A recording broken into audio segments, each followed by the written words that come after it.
Get up there. Yeah, I don't know if you can see OneNote or see a workbook I'm working on right now, but huh? Well, what do you see? Do you see a workbook, or do you see Blank screen? Blank screen? Yeah, because I'm on pause right now. I haven't shared yet, so give me a moment for this to come up.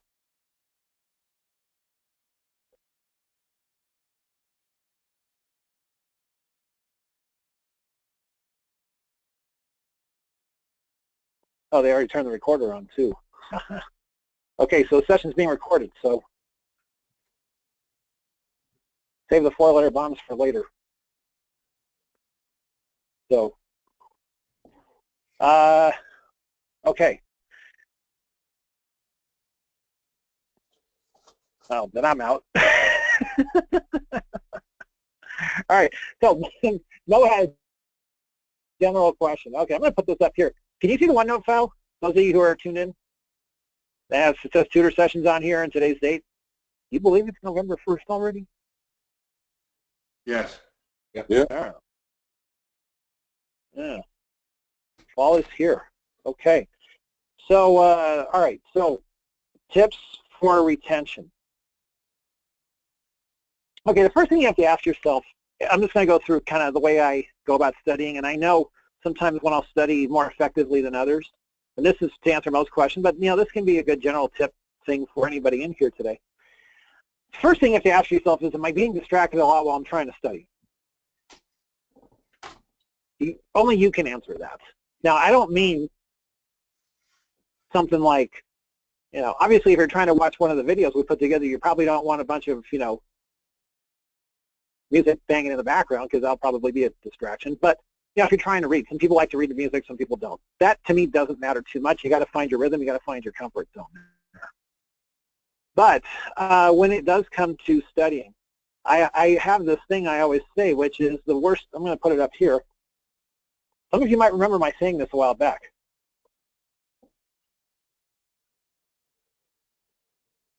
Does anybody remember what I said a while back on this one? The worst time to study is? When you don't feel like studying. Exactly. Yes. When you don't feel like it. Exactly right. And, you know, being that I make a living building courses, I do have to study quite a bit. And I will tell you right now, some days I'm not in the mood to do it. So what do? I go do some other stuff for a while. I have other things I do in this job. I help build workbooks and things like that. So if I'm trying to read, and if I'm trying to retain things and it's just not working out, well, I'm just going to go do something else for a little bit. You know, I don't live too far from a driving range. I golf quite a bit. So sometimes, you know, if it's really bad, I'll just get up and go hit a bucket of balls, and it seems to clear my head out. For you, it might be watching TV or something. I don't know. But you just have to be aware of the fact that am I in a learning mode right now? Because then when you are, then you'll study really, really well. And really, you'll make up for the times that you're just kind of fluffing around trying to study when you're just not into it. So, and you know what? I'll tell you right now, if you're motivated to get a certification, you will be motivated to study at some point. Of course, I don't recommend the day before, but you know, you will be motivated. So it'll just come naturally. So don't worry about that too much. I would just say study when you feel like it. Now, as far as retention, okay, tips for retention, mix up the learning. Now, I'm gonna let you all in on a little something here, all right? I make these videos for a living. I cannot watch a video for too long, especially not mine, but, you know, anybody else's. You got to mix up the learning. So, you know, do a little video, do a little practice. That's why we make the project workbooks, especially for the CompTIA courses. And if you're taking some other course, I'm sure you're getting a supplemental study material. Like I know those people who are taking Cisco, you get the Cisco press books, I think. Don't quote me on that, but I'm thinking you do get some kind of other resource. If you're doing Windows Server, you get a book to back you up on that. So mix it up. You know, take time to get some practice. And, you know, as far as doing the practice tests, mix that up too.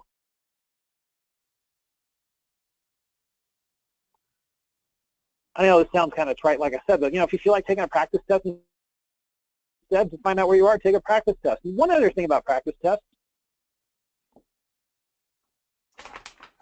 They are practice tests. I've said this many times before, but the only score that matters is the one you get on the real exam. Now, granted, you should be getting a high percentage on your practice tests. I know we recommend 80%. If you can get 85 or 90, that's even better, because then you got that little cushion of confidence going in to take a real test.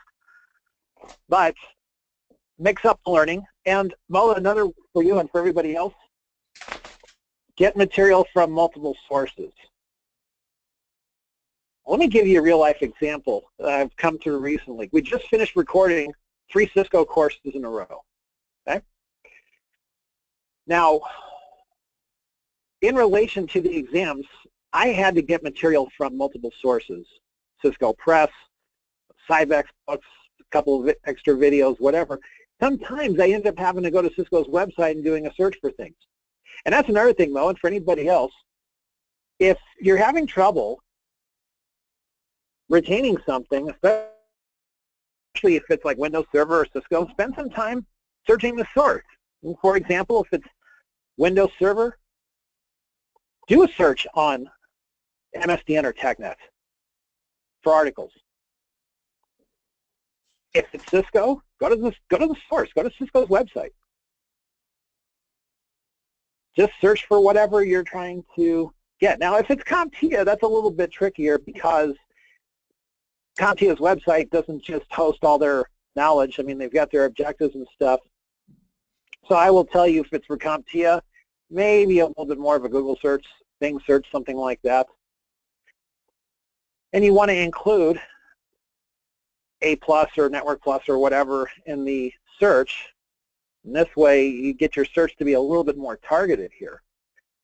But Mo, the best advice I can give you and for anybody else is, the more sources you can get for learning and the more practice you do, the better the retention, because everybody's got different learning styles. You know, for me, I have pretty good luck with the Cybex books. Not always, but mostly. There's some other companies I won't mention by name where I've read some of their stuff and it was just like, this isn't really sticking too well. So, like I said, if you can get your hands on multiple sources. And the other thing too is, I'll give you a little tip here as far as a search source. Now, I'm not going to guarantee you this is going to help you that much, but if you don't have a bunch of books in the library and you just can't access them that easily, I would go to Google, click books, run a search. A lot of these companies will publish sample pages of their content. Not the entire books, of course, because, you know, they want to make money like everybody else. But a lot of the companies will put sample pages on there. You might get lucky once in a while and be able to read a couple paragraphs on a concept or something like that that you're looking at. So I've seen this work pretty well with some of the stuff that we have to, and it kind of goes with our courses. So best advice I can give is twofold. Number one, study when you feel like it. Number two, mix up the learning. Sometimes you're going to learn better on video. Sometimes you're going to learn better reading. Sometimes you're going to learn better hands-on. And, you know, every course, every concept is a little bit different. So I know that's mostly general advice, but hopefully that helps a little bit. You know, it's like anything else. It's like if you're trying to learn something outside of computers. You know, sometimes it takes a couple of different explanations for a concept to stick. You know, you could be taking up, I don't know, basket weaving or something, and they might tell you, you know, hold the needles different ways. I don't do basket weaving. That's just an example, okay? I don't know for sure. So anyway, general advice there. All right, let's see what else we got here in this chat box.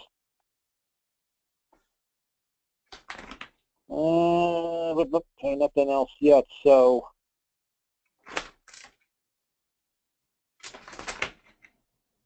see here. Okay, here's another question here. Working hands-on works best for me. Instructions followed by workbook activities and hands-on. My question is there a good way to get hands-on practice in addition to virtual labs? Am I presenting the wrong screen? Jeez.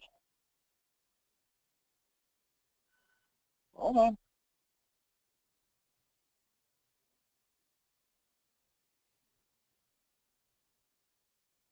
Okay, let's try this again.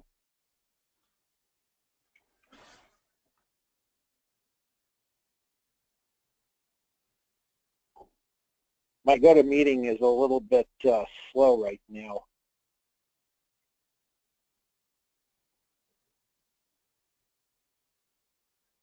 I thought somebody told me they could see the OneNote file, though.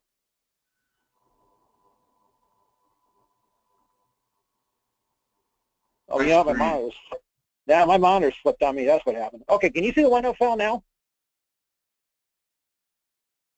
Yes, I can see that. Okay, all right. Well, sorry for the inconvenience there, ladies and gents. I just had my monitors flip on me, that's all. At least they flipped on me and they didn't flip me off, so that was good. But Chris is like, man, I gotta edit this now.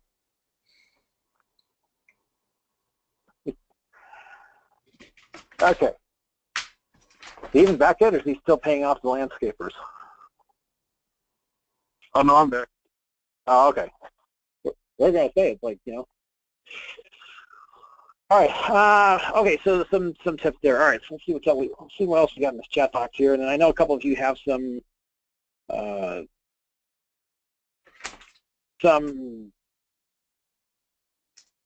general questions in here. So I don't see anything else in the chat box unless I'm missing something. So, see, so Sam here. Who's taking the 901 soon? Yeah, I'm here, Jason. All right. Well, we got Sam who wants the floor for a bit, and also James. Sam, since you're testing fairly soon, what you got? Yes. I'm sorry. Wrong person. No, go ahead if you got a question. I really don't got much. I'm just anxious to take this test and kind of see where I'm at. I mean, Sure. I feel a little confident about it, but good. Just there, you know, sounds like you are. But the only advice I'm going to say is make sure you just take your time, read questions all the way through, read the answers all the way through, and then make your best move. yeah, sounds good. That's what I'm planning on doing. Read each question twice and read all the answers, and then make my best guess. Right, and yeah, eliminate wrong answers as much as you can. The exam's mostly multiple choice, so absolutely. And I think my game plan going into it too is I'm going to skip all of the scenario-based ones, get all the multiple choice out, and then go back to the scenario-based ones at the end of the test. Yeah, well, yeah, as long as you cover that well, make sure you mark those for review. I'm going to say that's not a bad strategy.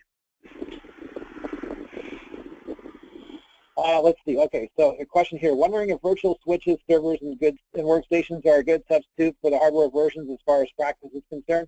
I'm going to say halfway, yes. They are for configuring. Of course, for cabling, no, but for configuring, yes. In other words, let me just say to all of you this. Whether you configure a virtual switch or a real switch makes no difference, because you still have a screen in front of you. You're still running configuration stuff. So, yeah, you can get at least decent practice with virtual switches. Now, another question came up in the chat box is, as far as getting hands-on practice, where else to go? That all depends on what you're trying to study. If you're studying CompTIA stuff, you're going to have to probably do some searching to find simulations that are any good and those that won't charge you a ton. But if you were trying to get some Windows Server practice, for example, let me just bring up I'll just bring this up here. And let me show you a website I think is really good Windows practice. I got to do a search for it because I can never remember the address. But if you go to Google, if you do a search for MSDN Virtual Labs, there they are. This, for those of you studying any Windows Server stuff, this is an excellent way to get some practice. And in here, you can do a search. Now, that's not exactly, okay, there's one there, and then let me go back. There's another link, I think. Oh, you know what? TechNet Virtual Labs. Once you're studying SQL Server, MSDN Virtual Labs will be great. There we go, TechNet Virtual Labs. Here we are. Let me get the English language version up.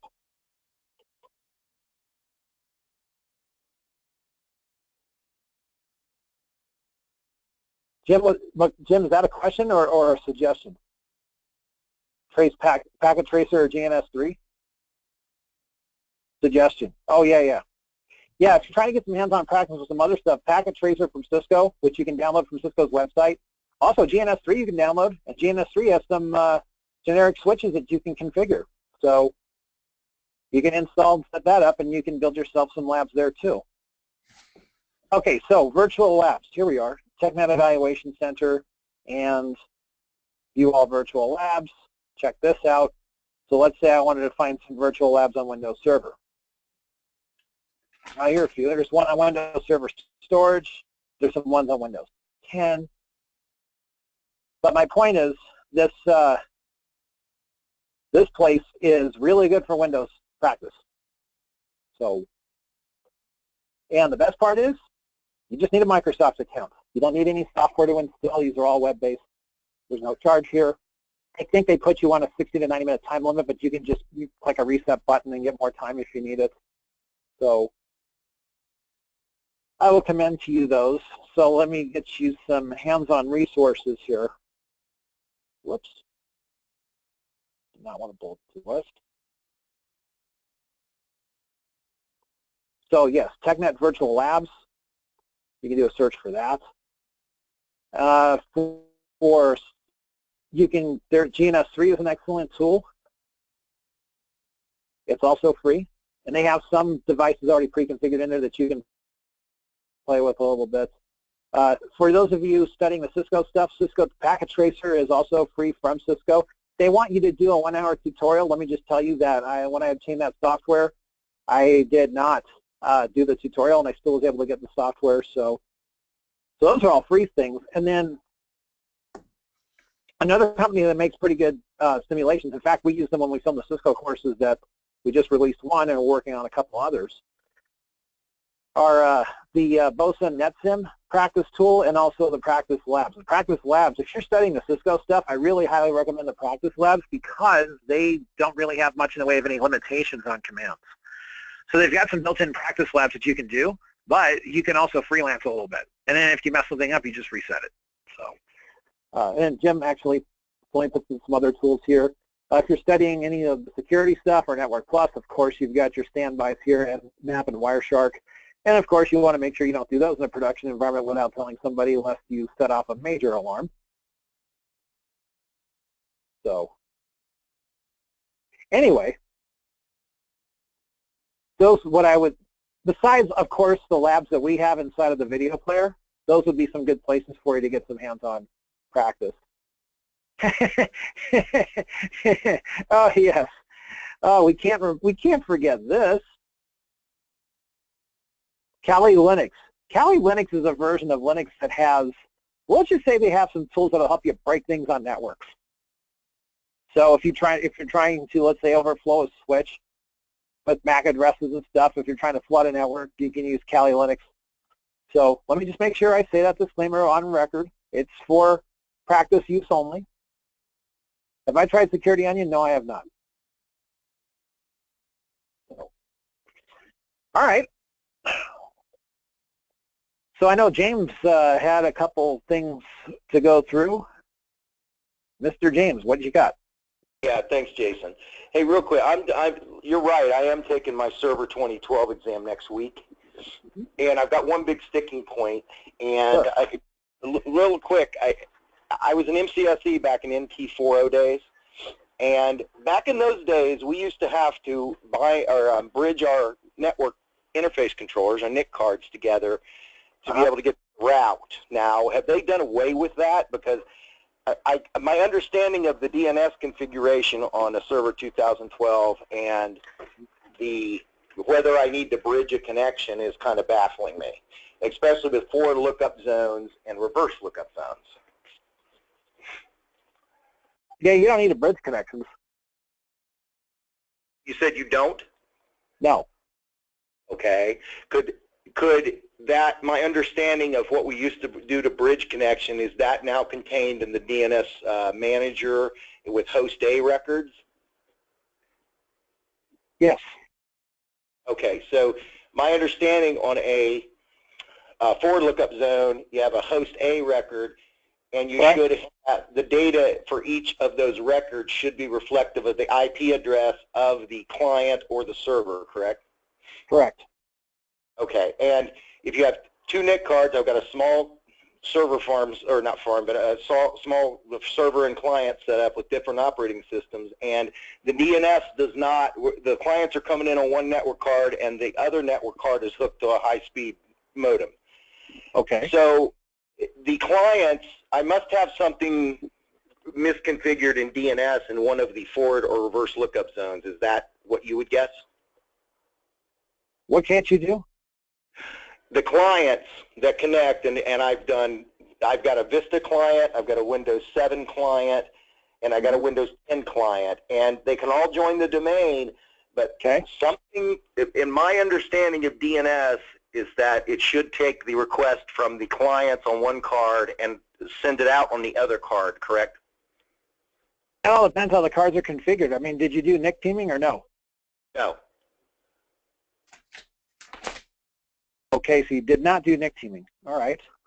So I've got one NIC card for the internal and one for the external, and it should be the external should be forward facing, correct? Right. Right. So before I've got it forward facing, but I must have. I think my problem rests in my records that I have in my DNS manager in the forward and reverse lookup zones with the host records. Sounds like it. Did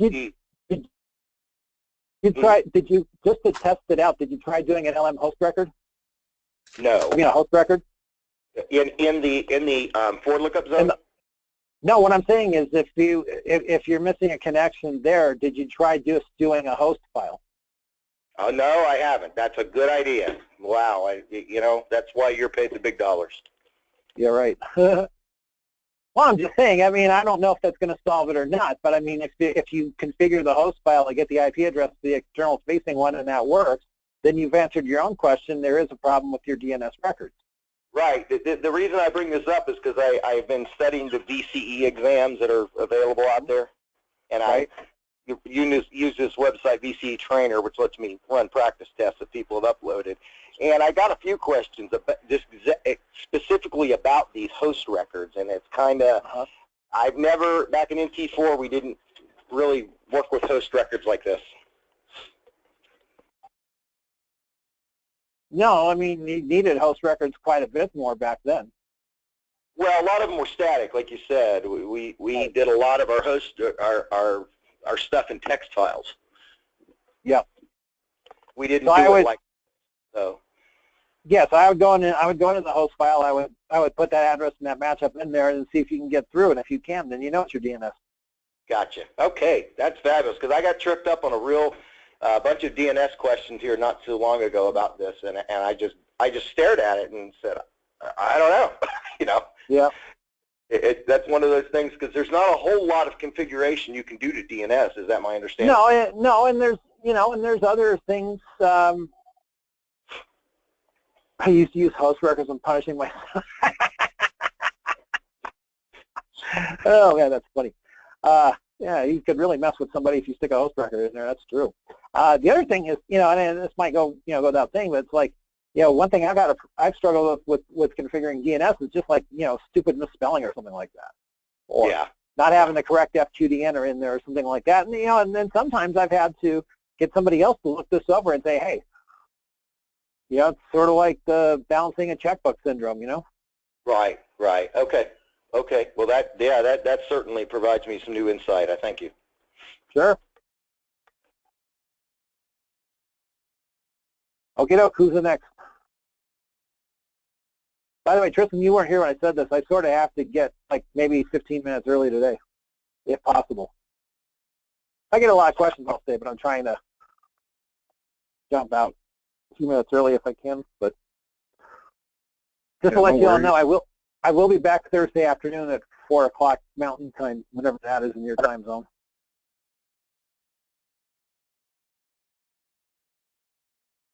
Okay, so who else has got questions? So far, so good here. I have one that kind of threw us off. I mentioned it a little earlier. So we were doing a sample practice exam yesterday not yesterday, last session on a website called examcompass.com. It's pretty cool. One of the questions that we got was on rate arrays, and basically the question was which rate array would use the most overhead. The most what?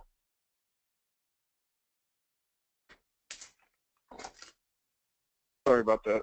The question was which rate array uses the most overhead, and we were all assuming that it was RAID 6 because there has to be more drives involved. So I figured it's using more overhead if there's more drives involved.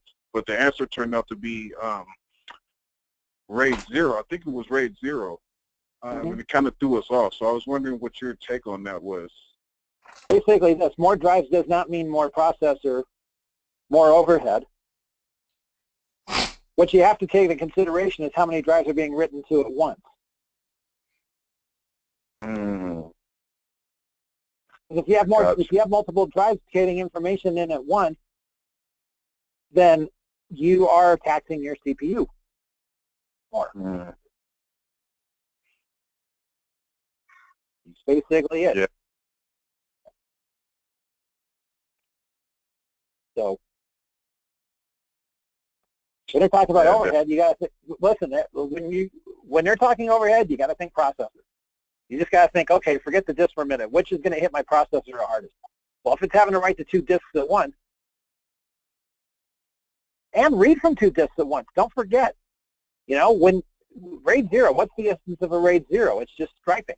It's just writing to 2 disks at once. So there's no writing and mirroring or anything like that. Anytime like somebody just clicks save, it's writing to both disks. Anytime somebody opens a file, it's pulling from both disks. So while the disk storage is faster, the processor's not.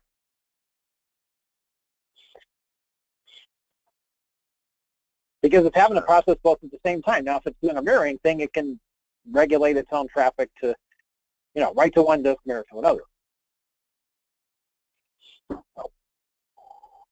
Yeah, it definitely makes sense. Thanks for clearing that up.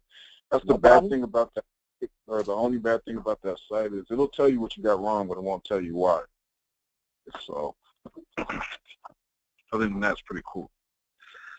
Yeah, so Eric had a question about whether all the OneNote files were up on the website. My guess is they're not because I need to send Tristan the most recent ones. So I'll take care of that this afternoon.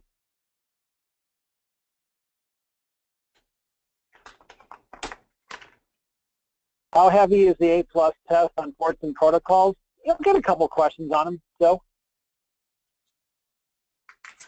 Let me put it this way, Joe. Anything, and I think people have already responded to this a little bit, but let me just sort of reiterate that. Anything you see directly on the objectives is a possible test question. Now, I know there's way more objectives than there are test questions, so you're not going to get a test question for every single objective you see. But I would submit to you, Joe, that any ports or protocols you see on the objectives, those are the ones you want to know. Know the port numbers, know the protocols, know what they do. Because if you, listen, those, to me, those are kind of the questions where if you get this down, then those questions are easy.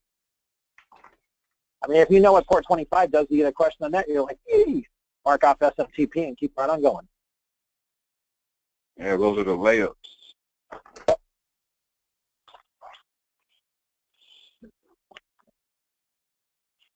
So if you don't mind, Jason, real quick, yeah.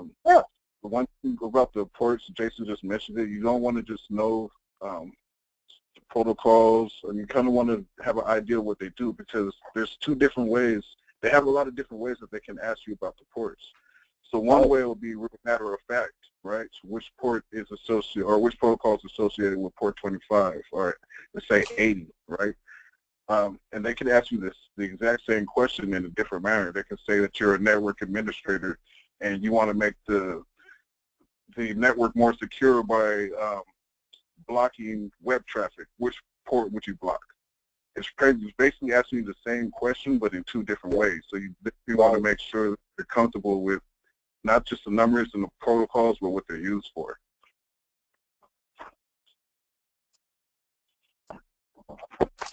Hey, Tristan. Yeah, go ahead.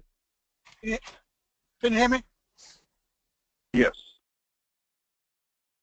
Hypothetically, based on the question that the hypothetical situation that you just gave about blocking the ports, that example that you gave, would you use port 80 to block it?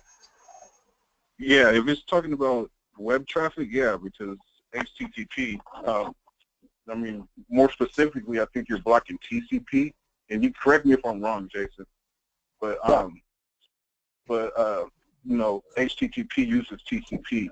So in effect, if you're trying to block traffic, you're going to block TCP and you're going to block HTTP.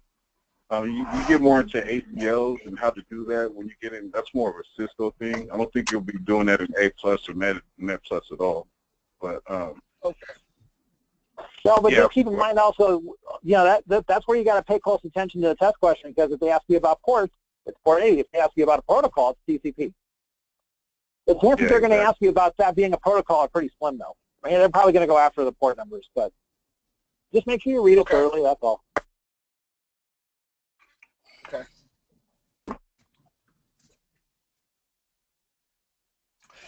Another question real quick.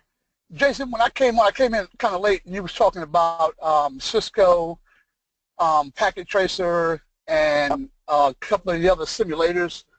Can you kind of rehash that a little bit? Sure. Just prior to what you were talking to about that? Yeah, no problem. When you're talking about different simulators, the idea, okay, Cisco, here's the thing. With Cisco Packet Tracer, it comes from Cisco's website. It comes with a couple of things, so you can get some pretty good practice with that. GNS3 is more of a network simulation tool. It's not just Cisco, alrighty? So at GNS3, they got generic switches you can use. You can set up PC images. But the thing about GNS3 is in order for you to be able to practice a Cisco router, you have to have that Cisco router image. Now, technically, the only way you get those images is if you have a service contract with Cisco, technically. Oh, okay. And that's the same as the ISO file? Correct. Well, no, it's not an ISO file. You know what? I don't remember what the extension is. It might be an ISO file, but I think it's a bin file, actually. Okay. Yeah, I'm sorry, go ahead. So just to give you another example of this, like, okay, so the new Cisco 210-260 exam has, I want to say 4 or 5 objectives that mention ASDM, Adaptive Security Device Manager, which is a GUI tool.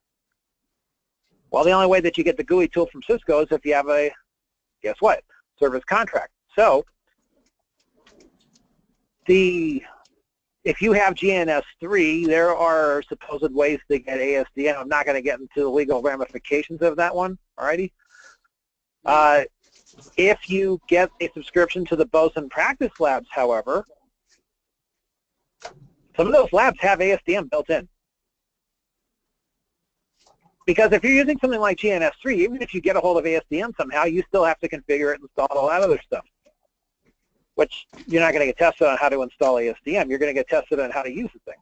So my point to you is, if you're trying to get, as far as simulators go, you got to match up best to what exam you're trying to study for. Like, okay, if I'm trying to get practice for 210-260, I want those Boson Practice Labs, even though there's a, I don't know what they charge for it. But anyway, the thing is that that's going to get you the best practice, because that actually has ASDM stuff in there that you can actually play with. You can actually break stuff. You can actually fix things. You can reset them. So I don't remember if anything inside Cisco Packet Tracer comes with ASDM or not. But that said, Cisco Packet Tracer is free. and you still have some basic things that you can practice in there. And they, so it's, it kind of goes with the old saying, you get what you pay for, really. Right. Okay. But understand one thing, even the free simulation practice is better than nothing. Right. Right. So. Yeah, I've played with it in the past. They've upgraded, as a matter of fact, and put a lot of the, and I know you probably know this, a lot of the wireless technology in there, which is real neat. Sure. And let me ask you this, Jason, because I'm getting ready to take my A+, and one of the, I guess with all the technology that's going on and everything, I took my Net Plus exam previously, and I failed it. So my thinking is I need to go back and do the A+ to get kind of a foundation. Is that the right thinking? I'm not going to say it's bad thinking. I'm going to say that the good part is once you get all this done, you'll end up with 2 certifications instead of 1. Okay, I looked at it like that too. Okay. And A+ is going to give you, A+ is definitely going to give you some foundational knowledge that will help you in Network Plus. I can't say it's that much the other way around. Like, okay, to give you all a little historical perspective, my first couple of jobs in the IT business were software and network administration. So when it came time to get certifications, I did Network Plus first, but that's because I had spent far more time working on servers than I did trying to fix CPUs and stuff. So a lot of it is a product of where you start. Now, for someone who's just starting out or someone who doesn't have any certifications, whatever, I would definitely start with A+. Because here's the thing. A+ is going to give you some things that you can reuse in Network Plus. Both of those are going to give you some things you can reuse for Security Plus. But somebody starting with Network Plus isn't really going to have a whole lot they can carry back over to A+ and help them. A little bit, but not that much. So, okay. I get this question sometimes where people say, well, what do I start with? And my response is, well, let me answer with a question. What have you done?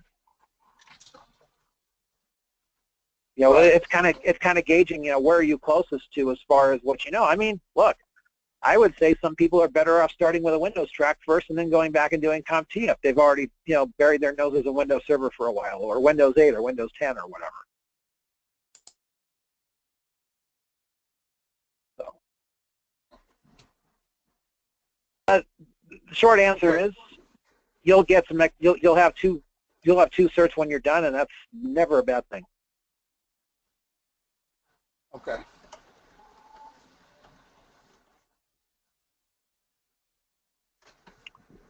Okay, does anybody else have a question before I skedaddle? I know I mentioned this. I will be back Thursday afternoon. This is a non-filming week for me, so I'm very happy to come in and talk shop with you all for a little bit.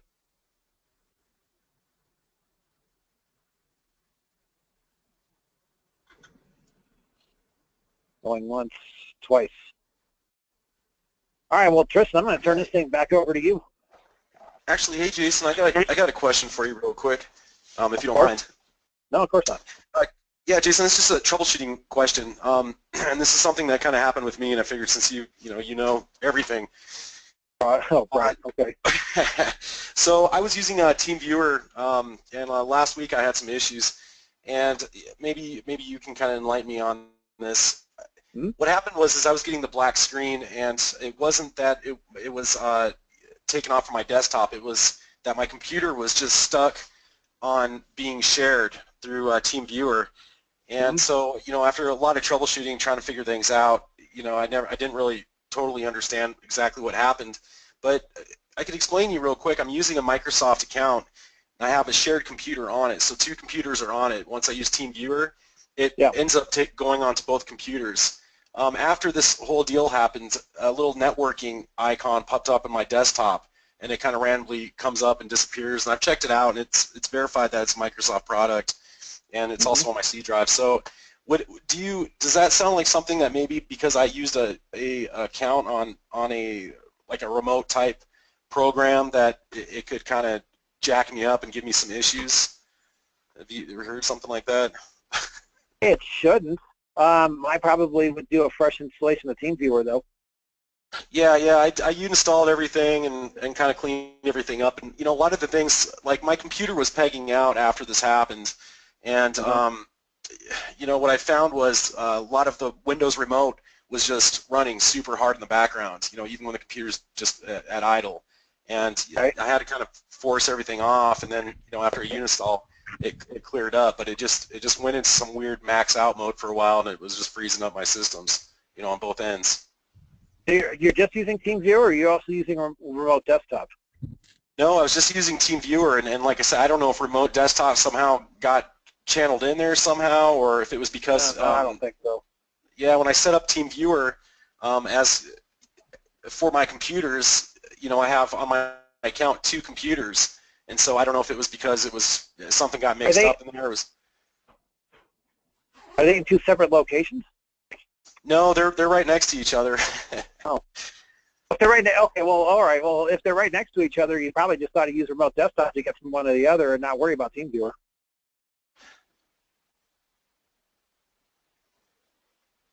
Well, yeah, it was just for using with other students at LearnKey. Oh, okay. Then that's different. All right. Yeah, the only problem I've ever had with TeamViewer really is that I had to. I don't even think I've had to reinstall it. I mean, I've had to like turn it off through Task Manager before and reboot the machine and get it back up that way. I've had that happen because I've had TeamViewer get stuck once in a while. Okay. The other thing that you can try inside of TeamViewer, let me pull up TeamViewer here because I've got it too.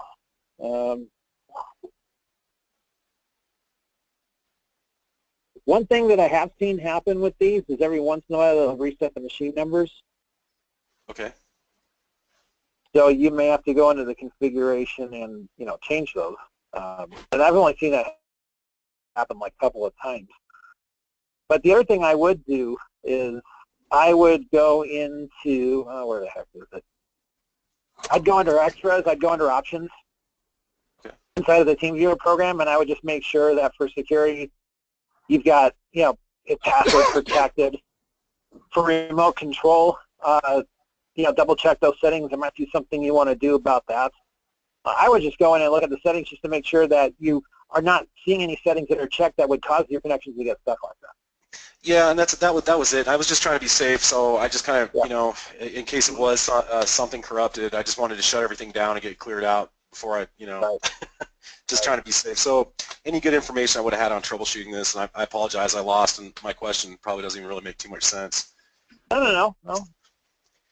Hey, it's a tool that we use, so no problem. Cool. Hey, thanks, Jason. I appreciate it. Sure. All right. Anything else? One, wait. I guess this means that I'll see some of you on Thursday, huh? Hey, Jason. Yeah. I'll be here. Jason. Yeah. Hey, what about pin counts, man? Like socket, CPU socket, pin counts, and what about what now? Sorry, I'm having trouble hearing you. Pin counts. Number of pins on a CPU, number of pins on a DIMM card. Yeah. For the test. Are they on there? Regarding 901A+. Yeah, what about the different, what do you want to know about the different pin counts? Yeah, do they ask that kind of stuff? They might ask for compatibility questions. Oh, basically, the number one thing is you know, if the pin numbers aren't the same, they're not compatible. Yeah, they're not compatible, but I'm just saying, they're going to say, hey, how many pins are on a DDR2, that kind of stuff. I doubt it. Okay, thanks. Yep.